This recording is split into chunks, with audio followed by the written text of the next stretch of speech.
এজন্য যুবকরা চাইলে অনেক কিছু করতে পারে। তোমাদের উপর নির্ভর করছে আগামীর ভবিষ্যৎ। যুবকরা যদি ইসলামের পথে আসে ভালো থাকবে বাংলাদেশ। যুবকরা যদি কোরআন মানে নিরাপদে থাকবে আমার লাল সবুজের পতাকা। যুবকরা যদি ইসলামকে মেনে চলে তাহলে আগামীর ভবিষ্যৎ ইসলামের ভবিষ্যৎ, জোরে কোন ঠিক কিনা? কারণ যুবকদের মধ্যে আছে প্রাণ ঢালা উচ্ছ্বাস। মুরব্বীদের স্বাদ আছে কিন্তু সাধ্য নাই। মুরব্বীরা চায় অনেক কিছু করতে কিন্তু করে দেখাতে পারে? মাজায় ব্যথা, কোমরে ব্যথা। আগামীর নেতৃত্বে মুরব্বী নয়, যুবকদেরকে এগিয়ে আসতে হবে। চিল্লায় বলো ঠিক কিনা? যুবকদের রক্ত গরম, তারা চাইলে একটা বিপ্লবকে নেতৃত্ব দিতে পারে। They can lead a revolution. গোটা বিশ্বে যত বিপ্লব হয়েছে সব যুবকদের দিয়ে হয়েছে। সুবহানাল্লাহ পড়েন। এই যে কোটা আন্দোলনের বিরুদ্ধে বাংলাদেশে একটা বিপ্লব হয়েছে না? এখানে কি মুরব্বী চাচারা ছিল? কারা ছিল?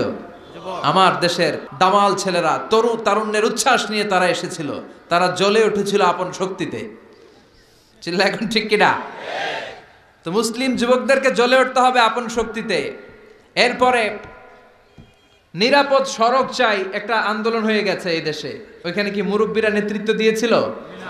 অবাক লেগেছে। প্রাইমারির ছেলেরা, হাই স্কুলের ছেলেরা আইন কিভাবে করতে হয় এবং কিভাবে সেই আইন মানাতে বাধ্য করতে হয় প্রশাসনের চোখে আঙ্গুল দিয়ে তারা গোটা বাংলাদেশকে দেখিয়েছে। জোরে কোন ঠিক কিনা? র্যাবের গাড়ি আটকে ফেলছে, পুলিশের গাড়ি আটকায় দিচ্ছে, মন্ত্রীর গাড়ি আটকে দিছে।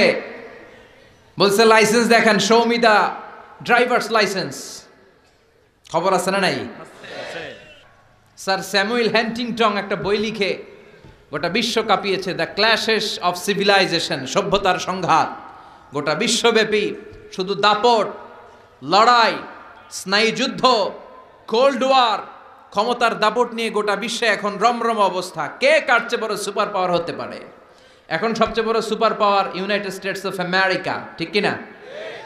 তারা হচ্ছে এখন সুপার পাওয়ার। ধারণা করা হচ্ছে চায়না গোটা বিশ্বে যেভাবে তাদের প্রোডাক্ট সাপ্লাই করছে, পণ্যের বাজারে তাদের যেরকম দাপট, ডমিনেশন, সামনের সুপার পাওয়ার হবে চায়না। চায়নাতে কোনো দুষ্কৃতিকারী, কোনো হত্যাকারী, তাদেরকে যখন জেলে বন্দি করা হয়, জেলখানার ভিতরে ওরা ফ্যাক্টরি করে রাখছে। জেলে ঢুকবি তো কাম করে খা, আছে না নাই? কি সুন্দর অ্যাটিটিউড। যে যেই কাজ পারে জেলখানার ভিতরে ওই ফ্যাক্টরি। আগামীর সুপার পাওয়ার হতে যাচ্ছে চায়না। পলিটিক্যাল অ্যানালিস্ট যারা আছে, রাজনৈতিক বিশ্লেষক, তারা বলছে যে চায়নার পরে চলে আসতে পারে India super power, Narendra Modi. সভ্যতার সংঘাত আদিকাল থেকে আজ পর্যন্ত আছে না নাই? একটা সময় ছিল সিন্ধু সভ্যতা, আমরা শুনেছি মহেঞ্জোদারো সভ্যতা, বৈদিক সভ্যতা, ইনকা সভ্যতা, চিচেন এৎজা সভ্যতা, প্রাচীন মিশরীয় সভ্যতা, ব্যাবিলনীয় সভ্যতা, গোটা বিশ্বব্যাপী মেসোপটেমীয় সভ্যতা। এরকম অনেক সভ্যতার আবির্ভাব ঘটবে। আবার কালের বিবর্তনে, সময়ের আবর্তনে এরা হারিয়েও যাবে। স্যামুয়েল হ্যান্টিংটন তার বইতে লিখেছিল, দ্য ক্ল্যাশেস অফ সিভিলাইজেশন নামক বইতে লিখেছে, সভ্যতার এই সংঘাতের পর একটার পর একটা সুপার পাওয়ার আসবে, ধপাস করে পড়ে যাবে। একটার পর একটা সুপার পাওয়ার উঠবে, আবার নেমে যাবে। কিন্তু সর্বশেষ লা ইলাহা ইল্লাল্লাহ মুহাম্মদুর রাসূলুল্লাহর পতাকা খচিত একটা সভ্যতা দাঁড়িয়ে যাবে। ওই সভ্যতাকে মাটির সাথে মিশিয়ে দেওয়ার মতো শক্তি তাবৎ দুনিয়াতে কেউ থাকবে না। সর্বশেষ যে সভ্যতাটা দাঁড়াবে, সে বলেছে এটা হচ্ছে ইসলামের সভ্যতা। সুবহানাল্লাহ পড়বেন না? এজন্য ইসলামের অগ্রযাত্রা, অগ্রগতি, এটার স্পিড, এটার ব্যালেন্স, এটাকে রুখে দেয়া যায় না, এটাকে থামিয়ে দেয়া যায় না। ইসলামের দৃষ্টান্ত অনেকটা টিউবের মতো, প্লাস্টিকের টিউব। আপনারা গ্রামের মানুষ, আপনারা ভালো সাঁতার কাটতে জানেন। শহরে যারা সাঁতার কাটতে জানে না, তারা টিউব নিয়ে সুইমিং পুলে নামে যাতে ডুবে না যায়। জানেন, এই টিউবগুলা পানিতে ডুবানো যায় না। টিউব যতই আপনি পানির নিচে ডুবাইতে যান, এটা কি করে? উপরে ভেসে ওঠে। ইসলামের বৈশিষ্ট্যটা অনেকটা এরকম। এটা ডুবাইতে চাইলে এটা খালি উপরে ওঠে। সুবহানাল্লাহ কইবেন না?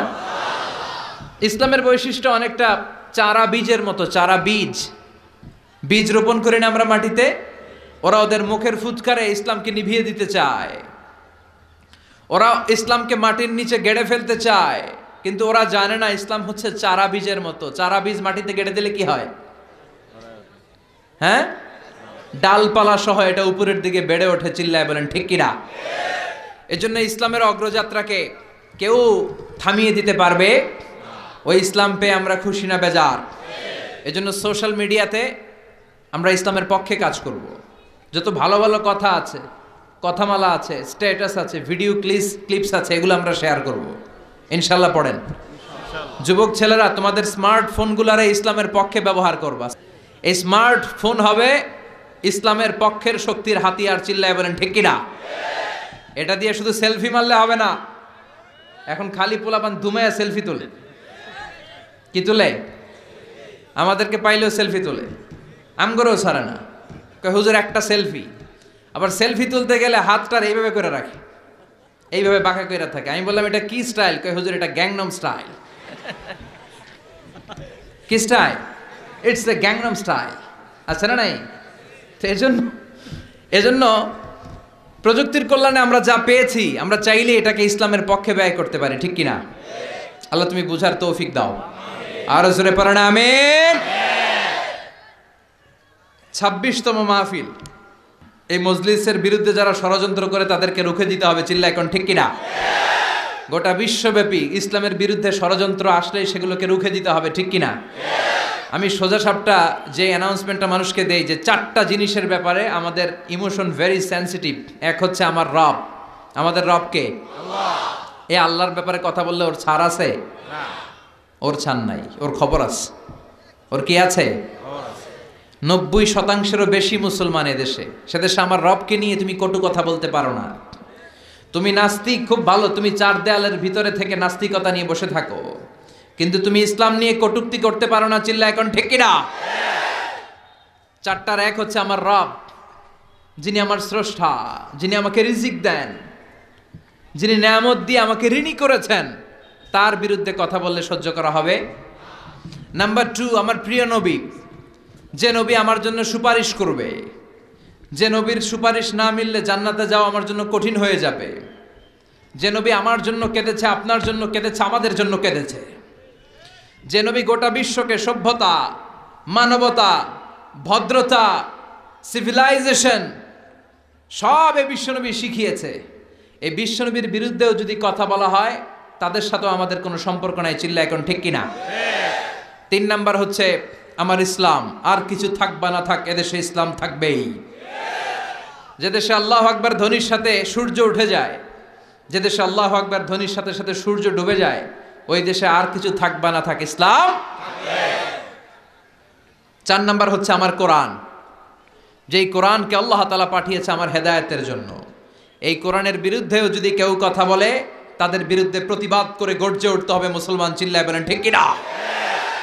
এজন্য এই 4টা সেনসিটিভ বিষয়ের বিরুদ্ধে যদি কেউ কথা বলে, প্রতিবাদ করার দরকার আছে না নাই? আর মুখ বুজে যদি বসে থাকে, এটা কি মুমিন না মুনাফিক? আপনি পত্রিকার রিপোর্টার, আপনি ইসলামের পক্ষে রিপোর্ট করে দেন। আপনি মিডিয়া কর্মী, আপনি ইসলামের পক্ষে মিডিয়া কভার করে দেন। আপনি বক্তা, আপনার কথামালার মধ্য দিয়ে আপনি ইসলামের জয়গান গান।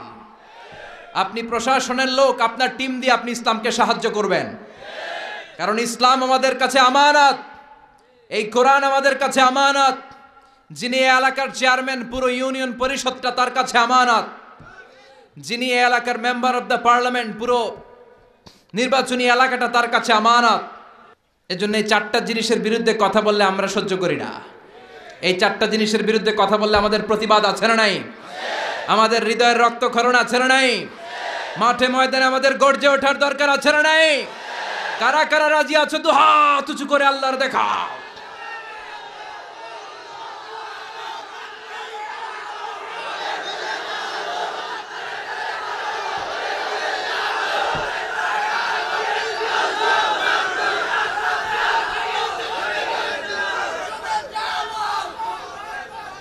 আল্লাহ আমাদের স্লোগানকে তুমি কবুল করো।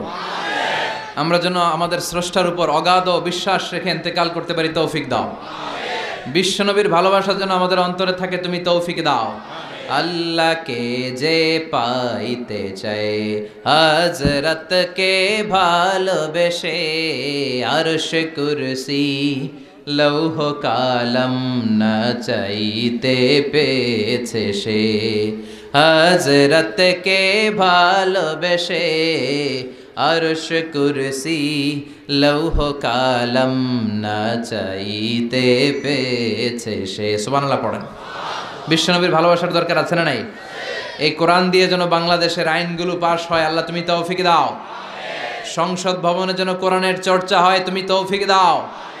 পুরো দেশব্যাপী কোরআনের কথাগুলো তুমি ছড়িয়ে দাও। কোরআন দিয়ে যেন আমরা আমাদেরকে আলোকিত করতে পারি, তুমি তৌফিক দাও। আরো জোরে আওয়াজ করে পড়েন আমিন।